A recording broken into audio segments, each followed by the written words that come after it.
India. இந்தியாவோட இப்போ உலகம் ஃபுல்லாக பார்த்தோம்னா இப்போ இந்தியா, அடுத்து தமிழ்நாடு. இந்தியாவோட அமைவிடம், அண்டை நாடுகள், இயற்கை அமைப்பு. இயற்கை அமைப்புனா எதை பற்றி இருக்கும்? சமவெளி, பீடபூமி, பெரிய கூட்டாதலாம். அப்புறம் வளங்கள். சரியா? அதே மாதிரி தமிழ்நாடு. அப்புறம் கிளைமேட். கிளைமேட் ரொம்ப முக்கியம்ல. கிளைமேட் தான் எல்லாத்தையுமே தீர்மானிக்குது, ட்ரெஸ்ஸிங்லேருந்து எல்லாம். இப்போ நம்ம முட்டால் போயிட்டுருக்கோம், அது வேறு, அதை விட்டுருங்க. ஆனால் கிளைமேட் வச்சு தான் நம்ம ட்ரெஸ்ஸிலேருந்து வீடுலேருந்து எல்லாமே வடிவமைக்கணும். சரியா? நம்ம ஊரில் என்ன கலர் பெயிண்ட் அடிப்பாங்க வீட்டுக்கெலாம்? வெள்ளை கலர் அடிக்கணும். ஏன்? வெயில் அட்ராக்ட் பண்ணாது, பிரதிபலிச்சிடும். அதனால் வெள்ளை கலர் ட்ரெஸ் தான் போடணும். லைட் கலரு, வெள்ளை கலர் தான் போடணும். டார்க் கலர்லாம் போடக்கூடாது. சரியா?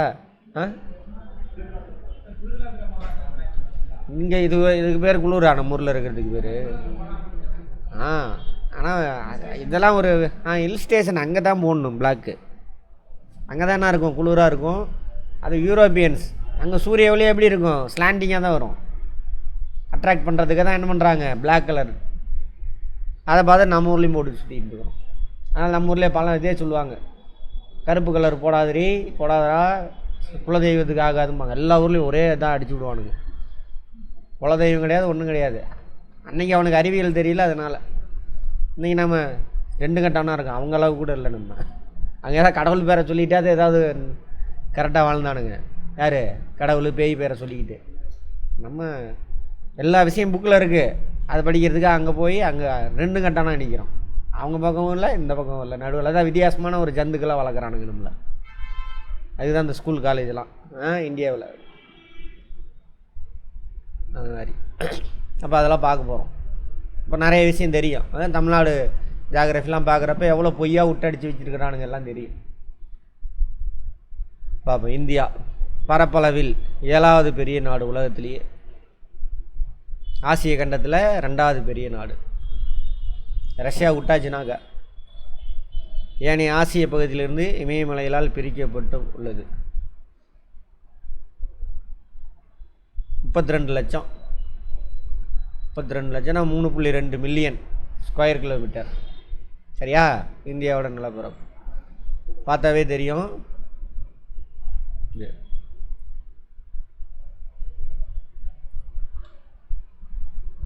அது இந்திய துணைக்கண்டம்.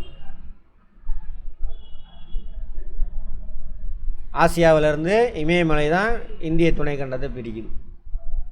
இது பாகிஸ்தானே சேர்த்தி. சரியா? இது பாகிஸ்தான். இந்த இடத்துல இது பாகிஸ்தான். இது பங்களாதேஷ். அடுத்து பூட்டான் இங்கே வரும், நேபாள் இங்கே வரும், இமயமலைக்குள்ளே. இது சீனா. அப்போ இந்திய துணைக்கண்டங்கிறது அது இமயமலைக்கு இந்த பக்கம் இருக்கிறது.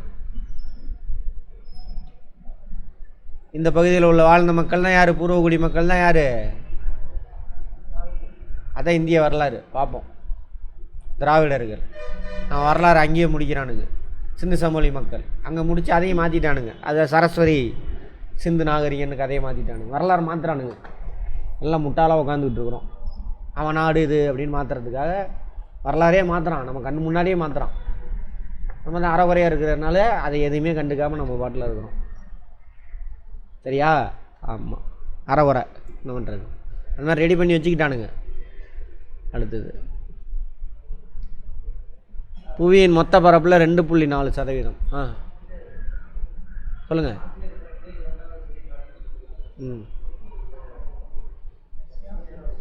நான் தான் ரஷ்யாவை தவிர்த்து விட்டுட்டோம்னா அப்படின்னு. அங்கே கொஞ்சம் லேண்டு தான் இருக்கும் ரஷ்யாவுக்கு. சரியா? இவ்வளோ தான். மற்றதெல்லாம் இந்தியாவில் தான் இருக்கும். சரி, ஏசியாவில் தான் இருக்கும். அதான் சொன்னேன், ரஷ்யாவை விட்டுட்டோன்னா அப்படின்னு சொன்னேன். இந்த பாட்டு மட்டும் தான் யூரோப்பில் இருக்கும். அங்கே தான் பெரும்பான்மையான மக்கள் இருக்காங்க. அதனால் அவங்க யூரோப்பியன் கண்ட்ரின்னு வச்சுட்டோம். லேண்டில் பார்த்தோம்னா ஃபஸ்ட்டு ரஷ்யா விட்டுட்டோம்னா சீனா, ரெண்டாவது நம்ம. இப்போ கேளுங்க, அவ்வளோதானா? கிளியரா? அது யூரோப் அங்கே தான் சேர்த்திட்டாங்க, அவ்வளோதான். அரசியல் ரீதியாக ரஷ்யா வந்து யூரோப், அவ்வளோதான்.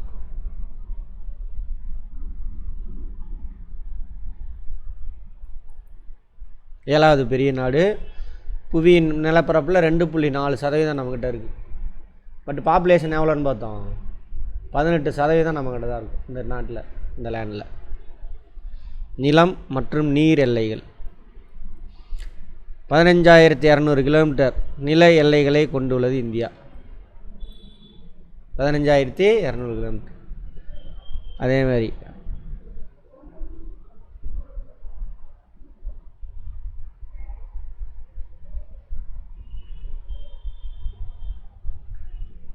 நீர் எல்லை வந்து 6,100 கிலோமீட்டர். மெயின்லேண்டு மட்டும் இங்கே லட்சத்தீவு இங்கே வரும், அந்தமான் நிக்கோபார் தீவு, அதோட கடல் எல்லையெல்லாம் விட்டுட்டு மெயின்லேண்டோட கடல் எல்லை மட்டும் எவ்வளவு? 6,100 கிலோமீட்டர். நில எல்லை 15,200 கிலோமீட்டர். இந்தியா வடமேற்கில் பாகிஸ்தான், ஆப்கானிஸ்தான், வடக்கில் சீனா, நேபாளம், பூட்டான், அடுத்தது வடகிழக்கில் வங்கதேசம், மியான்மர். எல்லாம் அதோட எல்லைகள், இந்தியாவோட எல்லைகள். பாகிஸ்தான், ஆப்கானிஸ்தான், வடக்கில் சீனா, நேபாளம், பூட்டான், கிழக்கில் வங்கதேசம் மற்றும் மியான்மர். இந்தியா அதிகபட்சமாக வங்கதேசத்தோட எந்த நாட்டு கூட அதிகமான நிலப்பரப்பை ஷேர் பண்ணிக்கிறோம், எல்லையை ஷேர் பண்ணிக்கிறோன்னா வங்கதேசம். 4,156 கிலோமீட்டர். கொஸ்டினில் வருவோம், பார்த்துக்கோங்க. குறுகிய எல்லை ஆப்கானிஸ்தான், ஆனால் அதெல்லாம் நம்மக்கிட்ட இல்லை. இப்போ அது பாகிஸ்தான் ஆக்குபைடு காஷ்மீர்னு பாகிஸ்தான்கிட்ட தான் இருக்குது. ஒரிஜினலாக நம்மளுக்கும் ஆப்கானிஸ்தானுக்கு எல்லையே கிடையாது. பாகிஸ்தான் ஆக்குபைடு காஷ்மீர் இருக்குல்ல, அது பாகிஸ்தான்கிட்ட இருக்குது, இந்த இடத்துல வரும். இருந்தாலும் சொல்லிக்கிறானுங்க, சரி சொல்லிக்குவோம். இல்லை நம்மளை தேசத்துறையின்றவானுங்க, உண்மையை சொன்னால் தேசத்துறையின்றவானுங்க. சரி. இந்தியா தெற்கில் இந்திய பெருங்கடலாலும் கிழக்கில் வங்காள விரிகுடாலும் மேற்கே அரபிக்கடலாலும் சூழப்பட்டு சுமார் 6,100 கிலோமீட்டர். 6,100 கிழக்கில் வங்காள விரிகுடா, அரபிக்கடல், இந்திய பெருங்கடல். இந்திய பெருங்கடல் ஒரு பாட்டு தான் அது ரெண்டுமே. தீபகற்பம், ஆமாவா? ஏன் தீபகற்பன்றோம்? 3 பக்கம் தண்ணி, ஒரு பக்கம் மட்டும் லேண்டு. அப்படி இங்கே இருக்கிறதுனால தான் வரலாற்றில் முக்கியமான இடம் எது? தமிழ்நாட்டுக்கு. இப்படி டேப்பராக இருக்கனால. அதனால தான் இவன் வந்துட்டு இவன் பொருள்லாம் கொடுத்துட்டு நம்மகிட்ட இருந்து பொருள் வாங்குவான். இந்த ஏரியாவில் உள்ளவெல்லாம் வந்துட்டு இந்த ஏரியாவில் உள்ள பொருள் நம்மகிட்ட தான் வாங்கிக்குவான், நம்மகிட்ட உள்ள பொருள் அவன் வாங்கிட்டு அவன் பொருளை கொடுத்துட்டு போவான். அதனால தான் அப்போயே 2000 வருஷத்துக்கு முன்னாடி என்னாச்சு? தமிழர்கள் வியாபாரத்தில், வர்த்தகத்தில் சிறந்து விளங்கினார்கள். இன்னொன்று கிளைமேட்டு வறட்சியானது நம்மளுக்கு. நம்மவா மழை பொழிவு இருக்காது, போய் வியாபாரம் தான் செஞ்சாகணும். ஏன் மழை பொழிவு இருக்காது தமிழ்நாட்டுக்கு? மலை மறைவு பிரதேசம், லீவேர்ட் சைடு. இந்திய கடற்கரையின் மொத்த நீளம் சரியா 7,500 மொத்தம். அந்தமான் நிக்கோபார் லட்சத்தீவுலாம் சேர்த்தோம்னா 7,156.6 கிலோமீட்டர். மெயின்லேண்டை மட்டும் அந்தமான் நிக்கோபார் லட்சத்தீவுலாம் விட்டுட்டிங்கன்னா என்னது? 6,100 கிலோமீட்டர். என்ன பாரதி ராஜா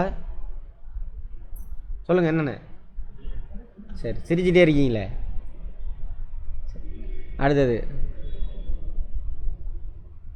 பாக் நீர்ச்சந்தி. இந்தியாவையும் ஸ்ரீலங்காவையும் பிரிக்கக்கூடியது. இங்கே தான் தூத்துக்குடி, அங்கே ஆளை ஒன்று திறந்துருக்காங்க முதல்ல. இந்தியாவிலே கார் உற்பத்தியில் நம்பர் 1 யார்? தமிழ்நாடு. அது மாதிரி எலக்ட்ரிக் வெஹிக்கிள் அது உற்பத்தியில் நம்ம தான் நம்பர் 1, 40%. ஆமாம், அதில் கரண்ட் அஃபேரில் வரும், கேட்பான், பார்த்துக்கோங்க. இந்தியாவும் உலகமும். இந்தியாவின் அமைவிடம் கிழக்கு மற்றும் மேற்கு ஆசியாவிற்கு மத்தியிலும். இப்போ நான் சொன்னேன் இல்லையா, அதே தான். இது மேற்கு ஆசியா, கிழக்கு ஆசியா. ஒரு காலத்தில் உலகமே என்ன எதுதான் நினச்சிக்கிட்டானுங்க, இதுதான். அப்போது பூமியிலே மத்தியில் இருக்கிறது எது? இந்தியா தான் வரலாற்று சிறப்பு மிக்கது அப்படின்றாங்க. ஆசியாவின் தென்பகுதியிலும் அமைந்துள்ளது. ஆசியாவோட தென்பகுதி தான் இது. இந்திய பெருங்கடல் வழிப்பாதை மேற்கில் உள்ள ஐரோப்பிய நாடுகளையும் கிழக்காசிய நாடுகளையும் இணைத்து இந்தியாவிற்கு அமைவிட முக்கியத்துவத்தை அளிக்கிறது. இப்போ நம்ம சொன்னது தான் எல்லாம். மேற்காசியா தென்கிழக்கு ஆசிய நாடுகள் எல்லாத்தையும் இணைக்குது. இது மேற்காசியா, ஆப்பிரிக்கா, யூரோப் எல்லாத்தையும் கிழக்காசிய நாடுகள், தென்கிழக்கு ஆசிய நாடுகள். இது தென்கிழக்கு ஆசிய நாடு, கிழக்காசிய நாடு அவங்களோட இணைக்கிறதுக்கான முக்கியமான இடம். இந்தியாவின் மேற்கு கடற்கரை மேற்காசியா, ஆப்பிரிக்கா, ஐரோப்பா நாடுகளை இணைக்கும். படத்தை பார்த்துட்டு தான் முடிஞ்சு போச்சு. சரியா? ஆப்பிரிக்கா, மேற்காசியா, ஐரோப்பா, மேற்கு கடற்கரை. மேற்கு கடற்கரையில் இருந்த முக்கியமான துறைமுகம் எதுன்னு பார்த்தோம் சங்க காலத்தில்? முசிறி. அதில் பார்த்துருப்போம் சங்ககால இலக்கியங்களில். தங்கத்தை கொண்டு வந்து இப்போ கப்பலில் இறக்கிட்டு மிளகு வாங்கிட்டு போவானுங்களாமா. தங்கத்தை கொண்டு வந்து கப்பலில் இறக்கிட்டு மிளகு வாங்கிட்டு போனோம் தான் நம்ம சங்ககால இலக்கியங்களில் படிச்சிருக்கோம். அதெல்லாம்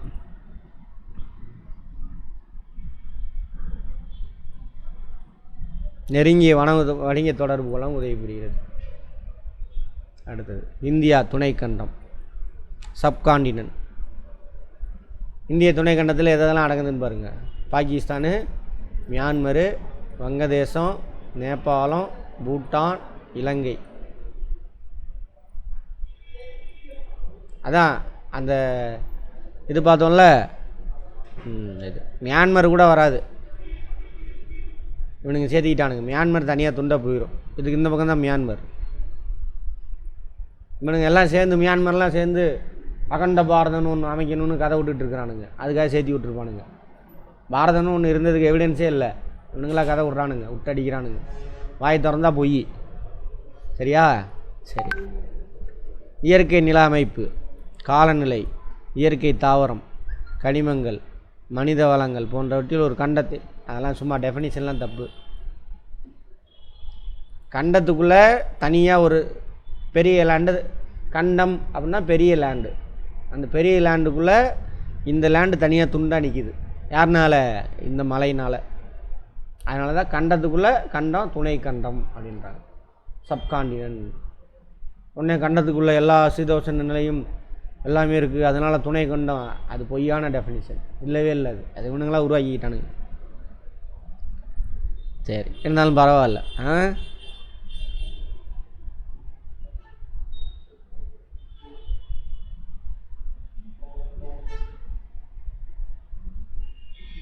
அமைவிடமும் பரப்பளவும் 8 டிகிரி நார்க், 8 டிகிரி 4 இன்ச்சு வட அச்சம் முதல் 37 டிகிரி 6 இன்ச்சு. இன்ச்சு டிகிரி எப்படி வேணாலும் வச்சுக்கோங்க, மினிட்ஸ் வச்சுக்கோங்க. இங்கே தான் 0 டிகிரி. அதுலேருந்து வந்தால் 8 டிகிரி மெயின்லேண்ட் கன்னியாகுமரி. இங்கேருந்து ஆரம்பித்து அந்த ஆப்கானிஸ்தான் கூட பிரியுதுன்னு சொன்னால 37 டிகிரி அது வரைக்கும். அப்போ எந்த அரைக்கோளத்தில் இருக்குது? வட அரைக்கோளத்தில். அடுத்தது 68 டிகிரி 7 கிழக்கு தீர்க்கம். இங்கேருந்து இங்கே தானே 0 டிகிரி. அதுலேருந்து வந்தாக்கா அதுலேருந்து 97 டிகிரி கிழக்கு அச்சம். அப்போ என்ன அச்சகம்? கிழக்கு அச்சம். வடகிழக்கு அரைக்கோளத்தில் உள்ளது. ஆமாவா? வடகிழக்கு, இது வடகிழக்கு அரைக்கோளம். இது தென்கிழக்கு அரைக்கோளம். தென்மேற்கு வடமேற்கு அரைக்கோளம் ஃபுல்லாக வடகிழக்கில் இருக்குது. இதை வச்சு அங்கே கிளைமேட்டு எப்போ என்னென்ன சீசன் வரும்னு சொல்ல முடியும் நம்மளால். ஆமாவா? எப்போ சம்மர் வரும் வட அரைக்கோளத்தில் இருந்தாக்கா? மார்ச்சுக்கு மேலே. மார்ச், ஏப்ரல், மே சம்மர். அடுத்தது 23 டிகிரி என்ன ஆகுது? வடக்கு இந்த இடத்துல போகுது. இந்தியாவை ரெண்டாக பிரிக்குது. அதுக்கு மேலே மித வெப்ப மண்டலம், அதுக்கு கீழே வெப்பமண்டலம். தமிழ்நாட்டில் எங்கே இருக்குது? வெப்பமண்டலத்தில். அதனால தான் வேறு வேறு கலாச்சாரம். கலாச்சாரங்கிறது எதை பொறுத்து அமையும்? காலநிலை தான் அங்கே. கேரளாவுக்கு வேறு கலாச்சாரம் இருக்கும், நம்மளுக்கு வேறு மாதிரி இருக்கும். வீடெல்லாம் வேறு மாதிரி கட்டுவோம். ஏன்னா அங்கே 6 மாதம் மழை, 4 மாதம் பொழந்து கட்டிடும், பெஞ்சிக்கிட்டே இருக்கும். அப்போ அவன் வீடு வேறு மாதிரி கட்டணும். நம்ம ஊரில் வீடு மாதிரி கட்ட முடியாது. நம்ம ஊரில் மழையே பெய்யாது, மலை மறைவு பிரதேசம் பாருங்க. மலைக்கு அந்த பக்கம் ஒரு கிளைமேட்டு, இந்த பக்கம் ஒரு மலை உச்சியில் ஊட்டியில் ஒரு கிளைமேட்டு, சரியா? அப்புறம் கடற்கரையில் உள் மாவட்டங்களில் ஒரு கிளைமேட்டு, நம்ம ஊர்லேயே தமிழ்நாட்டிலேயே அது மாதிரி. அப்போ ஒரே கலாச்சாரம்லாம் இருக்காது. இவனுங்க ஒரே கலாச்சாரம், ஒரே மொழி, ஒரே நாடுன்னு கதை விட்டுட்டுருக்குறானுங்க. அதெல்லாம் விளங்கவே விளங்காது. அப்படி மாற்ற பார்த்தானுங்கன்னா கஷ்டம். இந்தியாவின் தென்கோடி பகுதியான பிக் மெலியன் என்று அழைக்கப்பட்டதாமா இந்திராமுனை, அதாவது அந்தமான் நிக்கோபார் இருக்குல்ல, அங்கே 6 டிகிரி 45. இங்கே 8 டிகிரி சொன்னீங்க சார், டவுட் வரும். இது மெயின்லேண்டு கன்னியாகுமரி, இது 6 டிகிரி 45. எங்கே நடத்தில் வரும் இந்திராமுனை, அது கடல் உள்ள மூழ்கிருச்சுன்றான். 2004 சுனாமி வந்துச்சா? 2004 தானே சுனாமி? ஆமாம், அப்போ உள்ளே போயிடுச்சுன்றானுங்க.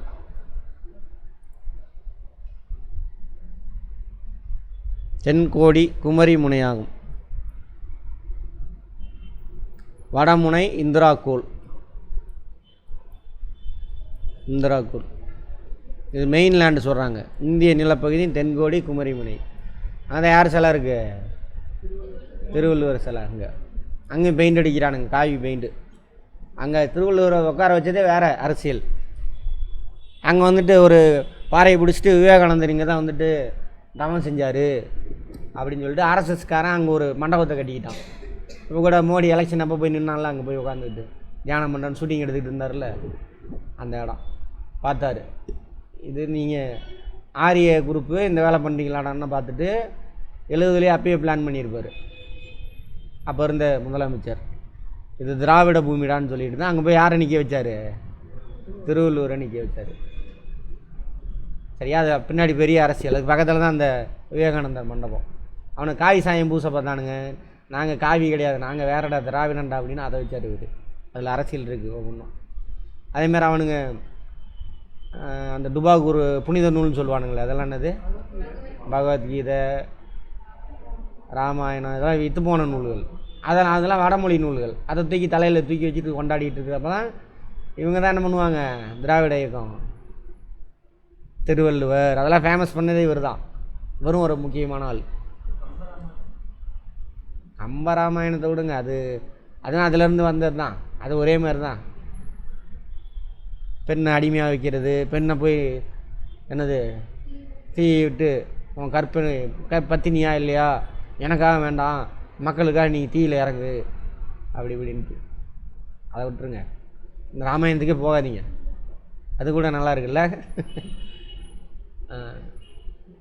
இவங்க வந்து என்ன பண்ணுறாங்க? அப்போ தான் சங்ககால இலக்கியங்களை, சிலப்பதிகாரம், மணிமேகலை, அதெல்லாம் ஃபேமஸ் பண்ணுறாங்க. பண்ணி வந்தது. ஏன்னா எங்களுக்குன்னு தனி பண்பாடு உண்டு, உங்கள் பண்பாடு வேறடா அப்படின்னு சொல்லிட்டு நம்ம ஆளுங்க எடுத்து இது பண்ணுவாங்க. சரி, அது மாதிரி வடமுனை வந்து இந்திராகோளாமா. எங்கே? இமயமலையில். இந்தியா வடக்கே லடாக்கில் உள்ள இந்திராகோள் சொன்னால லடாக், தெற்கே கன்னியாகுமரி வரை 3614 கிலோமீட்டர் நீளம். கிழக்கு மேற்கில் பார்த்தீங்க அப்படின்னாக்கா ரான் ஆஃப் கட்ச், பாகிஸ்தான். இந்த இடம் ரான் ஆஃப் கட்ச், அருணாச்சல் பிரதேஷ் வரைக்கும் 2900 சில்லி, 2933 கிலோமீட்டர் அதான் நீளத்தையும் கொண்டுள்ளது. அதுமாதிரி இந்தியாவை 2 சமபங்காக பிரிக்கிறது யார்? 23 டிகிரி வடக்கு தான் இந்த கோள். அப்போ அதுக்கு அந்த பக்கம் வேறு கிளைமேட்டு. இங்கே துணை அயன மண்டலம். கரெக்டாக வெயிலில் பயங்கர வெயில், குளிரில் பயங்கர குளிராக இருக்கும் இந்த ஏரியாலாம். இந்த பக்கம்லாம் என்ன இருக்கும்? வெப்பமண்டலம் நம்மளுக்கு. அப்புறம் மலைகளோட அமைவு அதெல்லாம் பொறுத்து கிளைமேட் மாறும், மழை பொழிவு எல்லாமே மாறும்.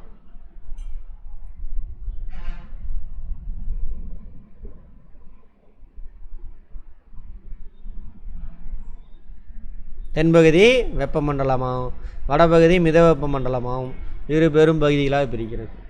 அப்போ அங்கே சாப்பாடு, ட்ரெஸ்ஸிங் கல்ச்சர் எல்லாமே அங்கே வித்தியாசமாக இருக்கும், நம்ம பக்கம் வேறு மாதிரி இருக்கும். அங்கே குளிர் காலத்தில் கோதுமை விளையும், குளிர் காலத்தில் கோதுமை சாப்பிடுவான். வெயில் காலத்தில் நெல் விளையும், அரிசி சாப்பிடுவோம். நம்ம ஊரில் அரிசி தான் நம்மளுக்கு சாப்பாடு, கோதுமை விளையாதுங்க. இவனுங்க ரேஷன் கடையில் போட்டு நம்மளை பழக்கி விட்டானுங்க. சரியா? இதில் ஒரு சப்பாத்தி சாப்பிட்டா நல்லதுன்னு டெய்லியும் சப்பாத்தி திங்கிது ஒரு குரூப்பு.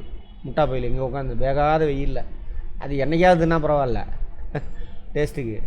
டெய்லியும் என்னது பாடி ஃபிட்னஸா, பயங்கர சூடு. நான் டயட் கண்ட்ரோல். அது கலோரி அதிகம் உள்ளதே. தொடர்ந்து 4 நாள் தின்னு பாருங்களே, அங்கங்கே கட்டி வந்துடும், கொப்பளம் போட்டுக்கும். சப்பாத்தி சாப்பிட்டு பாருங்க. தொடர்ந்து 4 நாள் 3 நேரம் சாப்பிட்டு பாருங்க, எங்கேயாவது மூஞ்சில் கீஞ்சில் கை காலில் எங்கேயாவது ஒரு கட்டி வந்துடும், உனக்கு கொப்பளம் வந்துடும். வெயில் சாப்பிட்டு பாருங்கள். என்னங்க திருவன்? அதுக்கு தான் என்ன பண்ணுவாங்கன்னா மோர் அதெல்லாம் சேர்த்திக்கிறது, அதை பேலன்ஸ் பண்ணுறதுக்கு. வெள்ளரிக்காயெல்லாம் சேர்த்திக்கிறாங்களா? சரி. 28 மாநிலங்கள், 9லாம் இல்லை, 8 யூனியன் பிரதேசம் தான். குரங்கையில் பூமலை கிடைச்ச மாதிரி நாசம் பண்ணிகிட்டு இருக்கானுங்க. சரி. இந்திய திட்ட நேரம், இந்தியன் ஸ்டாண்டர்ட் டைம். இந்திய நேரத்தை எதை வச்சு அளப்பாங்க? அச்சக்கூடா தீர்க்கக்கூடா? இது இருக்கு. மொத்தம் 30 தீர்க்கம் இருக்கும். சரியா? இங்கே உள்ளூர் நேரம், இங்கே காலையில் 6 மணிக்கு சூரியன் உதயமாகுதுனாக்கா குஜராத்தில் 4 மணியாக இருக்கும். ஏன்னா 30 கோடு இல்லை. உள்ளூர் நேரத்துப்படி பார்த்தோம்னா இங்கே காலையில் 6 மணிக்கு சூரியன் உதயமாகுது. உள்ளூர் நேரம். உள்ளூர் நேரம்னா உண்மையிலுமே சூரியன் உதிக்கிறது வச்சு 6 மணினா. எங்கே அஜய் 2-3 நாளாக காணுமா? வரலையா? இங்கே என்னவா இருக்கும் உள்ளூர் நேரம்? விடிய காலையில் 4 மணி. அப்போ டைம் செட் பண்ணுறது அதெல்லாம் சிக்கல் வரும். அதனால தான் இந்த இது மையத்தில் 30 கோடா, இங்கே என்ன கோடு போகுதோ இந்த கோட்டில் என்ன லோக்கல் டைமோ, சூரிய ஒளி வரும்பொழுது என்ன டைம், அதுதான் இந்தியா முழுவதுக்குமான திட்ட நேரம், இந்தியன் ஸ்டாண்டர்ட் டைம். 82 டிகிரி கிழக்கு அச்சம். இது 0 டிகிரியா? இங்கேருந்து வந்தால் 82 டிகிரி கிழக்கு அச்சம். அப்போ அந்த 0 டிகிரியில் என்ன இருக்கோ அதோட 5.5 மணி நேரம். 82 15ஆல் டிவைட் பண்ணுங்கள், 5.5 வரும். 15ங்கிறது என்னது? 1 மணி நேரத்துக்கு 15 தீர்க்க கோடுகளை சூரியன் கிராஸ் பண்ணும், அல்லது பூமியை ரவுண்ட் அடிக்கும், அப்படி வச்சுக்கலாம். So Greenwich mean time plus 5.5, அதான் இந்தியன் ஸ்டாண்டர்ட் டைம். ஓகேவா? மேற்கில் உள்ள குஜராத் முதல் கிழக்கில் உள்ள அருணாச்சல் பிரதேஷ் வரை இந்தியா ஏறத்தாழ 30 தீர்க்க கோடுகளை கொண்டுள்ளது. இந்தியாவின் கிழக்கில் உள்ள அருணாச்சல் பிரதேசத்தில் மேற்கில் உள்ள குஜராத்தை காட்டிலும் 2 மணி நேரம் முன்னதாகவே சூரியன் உதயமாகும். அதான் உள்ளூர் நேரம். இந்த நேர வேறுபாட்டை தவிர்ப்பதற்காக இந்தியாவின் மத்திய தீர்க்கையான 82 டிகிரி கிழக்கு தீர்க்கையின் தலைநேரம்னா லோக்கல் டைம். ஓகேவா? தலைநேரம்னா லோக்கல் டைம், சூரியன் உதிக்கக்கூடிய நேரம் 82 டிகிரி. அந்த நான் போட்டாலே கோடு அது எந்த நகரத்து மேலே போகுதுன்னா மிர்சாப்பூர், அலகாபாத்துக்கு பக்கத்தில். சரியா? ரியாசலுக்கு இந்திய திட்ட நேரம் கிரீன்விச் திட்ட நேரத்தை விட எவ்வளோ நேரம் அதிகம்? 5.5 மணி நேரம். புரிஞ்சு வச்சுக்கினா அவன் கொஸ்டின் எப்படி கேட்டாலும் ஆன்சர் பண்ணும். மேற்கு கிழக்கு வடக்கு தெற்கு பரவல்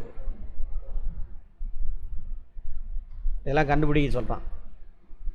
அதிக மற்றும் குறைந்த பரப்பளவு உள்ள மாநிலம். குறைந்த பரப்பளவு உள்ள மாநிலம் அது கோவா. அதிக பரப்பளவு உள்ள மாநிலம் ராஜஸ்தான். ஓகேவா?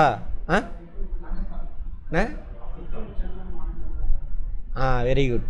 அது வருவீங்கன்னு பார்த்தோம். மேப்பை பார்த்தீங்கன்னாக்கா சிக்கிம் கொஞ்சோண்டு தான் இருக்கும், இப்படி தான் இருக்கும். கோவா ஒரே ஒரு நகரம் தான் கோவா. சரியா? பட் இங்கே பாருங்க, அது மவுண்டெயின் சிக்கிம் ஆக்சுவலாக. புரியுதா? ஸ்டேட் இல்லையா? ஸ்டேட்டு தான். அங்கே பாருங்கள், இந்த பக்கம் பரப்பு இருக்கா, இந்த பக்கம் ஒரு பரப்பு இருக்கா, ரெண்டையும் சேர்த்திக்கணும். அதே மவுண்டெயின் இல்லை அப்படின்னா ஒரே ஒரு பரப்பு தான் இருக்கும், அவ்வளோதான். அதனால தான் பரப்பு கோவாவோட சிக்கிம் வந்து பரப்பளவு அதிகம், மவுண்டெயினாக இருக்கனால. சர்வதேச எல்லைகளை கொண்டில்லாத மாநிலங்கள் இதெல்லாம் பார்க்க சொல்கிறேன். ஆமாம், சின்ன கோவா தான் சொல்கிறேன், அதான் சொல்கிறேன். ஒருவேளை மவுண்டெயினாக இல்லை அப்படின்னாக்கா சிக்கிம் தான் சின்னதாக இருக்கும். புரிஞ்சுதா? மவுண்டெயினாக இருக்கிறதுனால தான் சிக்கிம் கோவாவோட பெருசாக இருக்குது. கோவா தான் சின்ன மாநிலம். ஆந்திர பிரதேசத்தின் தலைநகரம் அமராவதி நகர். அதானா இல்லை மாற்றிட்டானுங்களா? சரி, இல்லை ஆட்சி மாறிச்சில்ல, ஏதாவது பண்ணானுங்களான்னு பாருங்கள்.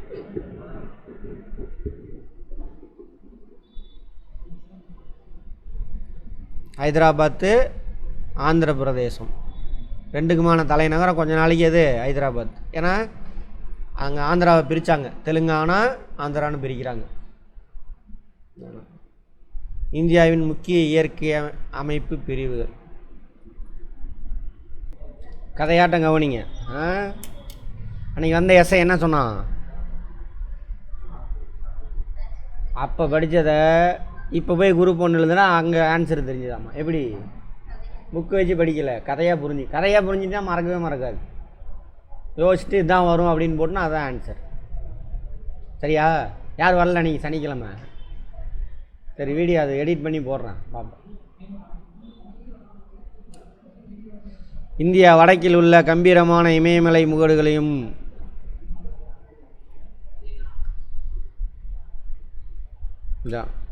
இந்த இடத்த சொல்கிறாங்க. உயரமான மலை வந்து இந்த இடத்துல இருக்கும். நல்ல இதான் இயற்கை அமைப்பு. இப்போ தண்ணி எங்கே ஓடும் ஒடியாரம் எல்லாமே தெரியும். தான் தமிழ்நாடு. இதை பாலக்காடு கணவாய். இங்கே ஒரு பள்ளம் தெரியுது பாருங்க.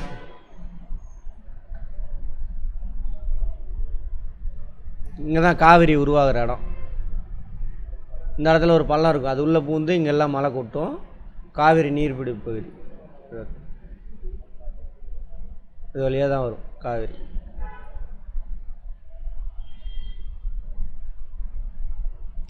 நர்மதா, தபதி ஆறுகள் இது வழியாக வந்து தென்மேற்கு பருவக்காற்று உள்ளே பூந்து மலை இங்கெல்லாம் கொட்டும், மவுண்டெயின்ஸுங்கெல்லாம். அடுத்து இங்கேருந்து வீசக்கூடிய மலை காற்று இதான் மவுசின்றோம். உலகத்தில் அதிக மழை பெய்யக்கூடிய இருக்குல்ல முடிச்சது. இப்போ நம்ம தமிழ்நாடு கிராஸ் ஆகி போகிற மேங்கெல்லாம் எங்கே போகும்? நேராக இங்கே ஏதாவது மவுண்டன் தான் அங்கே மோதி பெய்யும், இல்லைனா நேராக அங்கே போயிடும். மியான்மரு இங்கெல்லாம் போய் பெய்யும். அது இப்படி தான் போகுமா? அப்படி போகும். இப்போ நம்ம ஊரில் இருந்து போகிறதுனா எங்கே போகும்? அங்கே இங்கே போய் மோதி மழை கொட்டும். இப்போ இயற்கை அமைப்பு புரிஞ்சுக்கிட்டீங்கன்னா என்ன பண்ணலாங்க? கிளைமேட் எல்லாமே கொண்டு வந்துடலாம். தெற்கில் அழகான கடற்கரையும், மேற்கில் இந்திய பாலைவனத்தையும், கிழக்கில் புகழ்பெற்ற இயற்கை பாரம்பரியத்தையும் கொண்ட சிறந்த புவியியல் தோட்டங்களையும் கொண்ட ஒரு வல்லமை பெற்ற நாடு. என்னடா வல்லமை இல்லமைன்னு இருக்கிறீங்க? மக்கள் நல்லா இருக்கானா? ஆமாம். இது அடுத்து என்ன சொல்கிறான்? பாலைவனம். என்ன பாலைவனம் இந்தியாவில்? தார் பாலைவனம். கடற்கரை, அழகான கடற்கரை. பல மாறுபட்ட இயற்கை நிலத்தோற்றங்களை பெற்றுள்ளன. 6 பெரும் பிரிவாக பிரிக்கிறாங்க. வடக்கு மலைகள், வடபெரும் சமவெளிகள், தீபகற்ப பீடபூமி, கடற்கரை சமவெளிகள், தீவுகள். இங்கே 6 போட்டிருக்கான், 5 தான் கொடுத்துருக்கான்.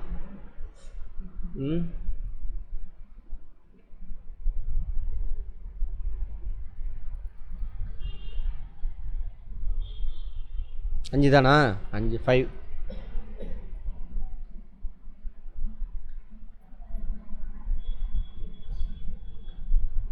வடக்கு இமயமலை,